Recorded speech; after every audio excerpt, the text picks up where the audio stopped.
Sentir medo, frustração ou se sentir perdida em alguns momentos da vida é algo totalmente humano. O problema começa quando esses sentimentos deixam de ser passageiros e passam a controlar a sua vida por semanas, meses ou até por anos. Talvez hoje você esteja vivendo exatamente assim.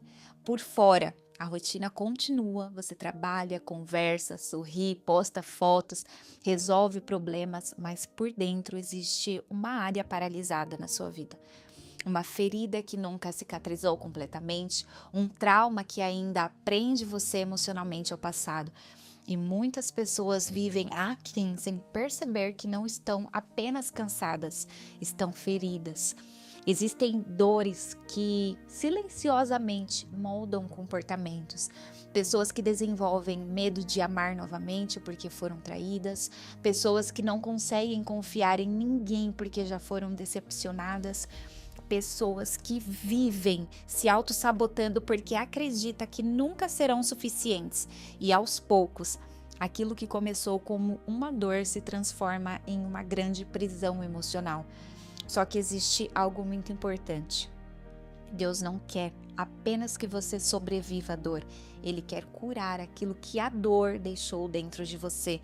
E a cura começa quando você decide parar de fugir daquilo que precisa ser tratado, porque ignorar uma ferida não faz ela desaparecer. Algumas pessoas tentam ocupar a mente, mergulhar no trabalho, entrar em novos relacionamentos ou apenas fingir que está tudo bem, mas aquilo que não é tratado continua sangrando, mesmo que seja em silêncio. Por isso, muitas vezes, Deus permite que certas memórias venham à tona não para destruir você novamente, mas para finalmente curar aquilo que ficou em aberto, aquela ferida que estava sangrando. Ressignificar é olhar para aquilo que aconteceu e entender que o passado não pode mais continuar definindo o seu futuro. Talvez exista alguém que você ainda precise perdoar.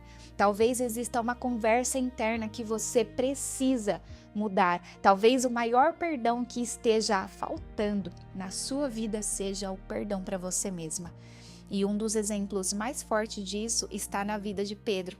Pedro negou Jesus 3 vezes, exatamente como Jesus havia dito que aconteceria. Quando o galo cantou, Pedro percebeu o tamanho da sua falha e foi tomado pela culpa.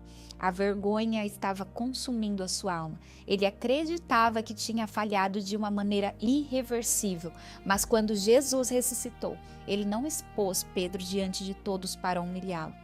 Jesus preparou um ambiente de reencontro, levou Pedro novamente para perto da praia, da fogueira e daquilo que remetia ao momento da sua queda. Só que dessa vez não para condenar, mas para restaurar, para curar. Isso revela algo muito poderoso. Jesus sabe voltar exatamente no lugar onde você se quebrou para te reconstruir de maneira saudável. Ele toca na ferida, mas sem destruir você.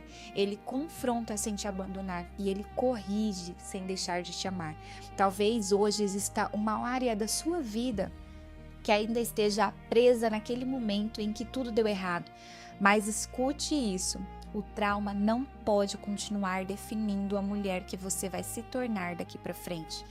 A Bíblia fala em Lucas 22, do 60 ao 62. Então, voltando-se o Senhor, fixou os olhos em Pedro, e Pedro se lembrou da palavra do Senhor. Então Pedro, saindo dali, chorou amargamente. Pedro chorou, mas não terminou ali.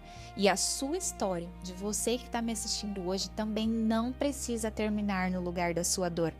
Hoje, permita que Deus cure aquilo que você tentou esconder por tanto tempo, porque existe vida depois do trauma, existe reconstrução depois da queda e existe cura para aquilo que parecia ser impossível de superar.